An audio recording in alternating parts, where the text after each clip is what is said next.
आइए दोस्तों, पहला कॉमेडियन प्रोग्राम देखे, अब देखिए दूसरा कॉमेडियन प्रोग्राम आपको लेकर जा रहे हैं रामदीन, बानगांव, जिला जौनपुर, उत्तर प्रदेश। रेडी।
हाँ मेरे प्यारे भाइयों,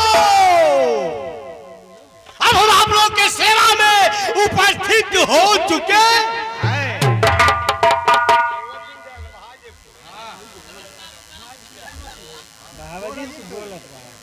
हाँ मेरे प्यारे भाइयों, हल्ला करें मगर शांति से हल्ला करें। हाँ मेरे प्यारे भाइयों, माता और बहनों, उर्फ बूढ़ऊ दादा तथा काका लोग, अन्यथा माता लोग, अर्थात मेरे प्यारे भाइयों, ओइयों, और जो लगभग 5 किलोमीटर दूर से आए हैं, जो लगभग 5 किलोमीटर दूर से आए हैं, जब तक मेरे घर की बात नहीं है, मेरे गांव की बात नहीं है, इसमें किसी बात की गड़बड़ी होनी चाहिए। हल्ला करने वाले मेरे कसाई और जो व्यक्ति बच्चे हैं, समझते कि मेरे घर की बात है, मेरे गांव की बात है, इसमें किसी बात की गड़बड़ी नहीं होनी चाहिए। ये शांत बनाने वाले मेरे गाइयों, हमारे हार्दिक दिल के दुश्मनों, हाँ मेरे प्रेम के भाइयों, आप लोग से हाथ जोड़कर क्षमा चाहते हैं। जो मुझसे मेरे ड्रामे के पात्रों से गलती हो उसे क्षमा कीजिएगा, अवश्य गलती हो नहीं सकती है। जुबान अगर निकल जाए तो इसके लिए मैं क्षमा चाहते हैं और शांति का सहयोग चाहते हैं। समय काफी हो गई है, हमारे लड़के वाले आए रहे, जय वही बोलवाए खूब बाबा बाबा साहेब के, तो जय वही न बोलवाई, समय ज्यादा ना आई वे, बहुत परेशान है, यही का टाइम हमारे पेचिस पकड़ ले वे, लेकिन सुनाई जरूर कुछ। धन्यवाद। क्या नाम?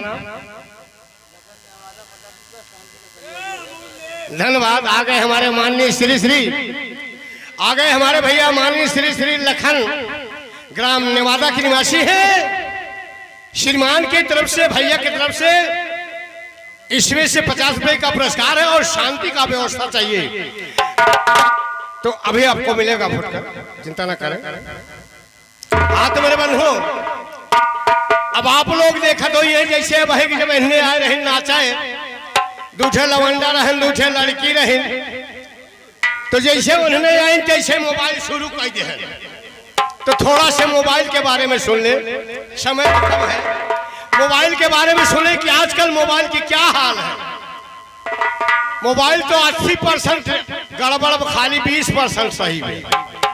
अरे भैया संडास संडास खुली आ गया हसा जी। हाँ सही कहा था। पहले के पुरनिया अनपढ़ रहे, ध्यान दे, पहले के पुरनिया अनपढ़ रहे, परमान सम्मान से लड़त रहे, और 2-4 लोग रहे पढ़े लिखे, कई गांव की चिट्ठी पढ़त।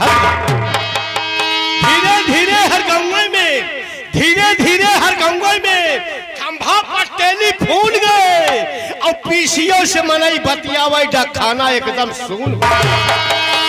ये पढ़े लिखे वाले लंदन, ये पढ़े लिखे वाले लड़कन के नाइकी स्टाइल खाई गई। बेटवा बाप महतारी घर में बिटियो मोबाइल पर। अब घरे घरे घंटी बाजे, घरे घरे घंटी बाजे, गाना मोबाइल में गावत बा, और घर भर के परिवार लपट के 24 घंटा बतियावा। बेटवा कहे हेलो बाबूजी, बेटवा कहे हेलो बाबूजी, परदेश में अब ना पड़ता बा, और जितना कमाई उसे ढेर हमारे मोबाइल में खर्चा। क्षमा करी है, क्षमा करी है। अब बाजा लाग ब्लाउज में, हेलो बजे दे, बजे दे। अब बाजा लाग ब्लाउज में हाथ डाल के टोवली, और कबाहू हंसाई कबाहू रोवली, और पोरखन के जत धोवली, वही करे जब पिधाई के सोवली।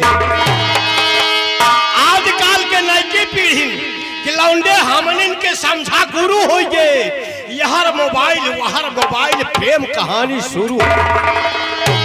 पढ़ाई लिखाई से मतलब ना है, पढ़ाई लिखाई से मतलब ना है। दिन भर में स्कलवे मांगे ना, ओकरे मोबाइल में पैसा अपने घर से। काम न कौनो धंधा बा, काम न कौनो धंधा बा, आवारा बन के घूमे ना, यहर वहर से दोनों जने पकड़ के मोबाइल में चूमे। तो भूतकाल, भविष्य काल, वर्तमान काल के ख्याल करा। गलत मोबाइल राम दीन कहा था जिन भैया इसके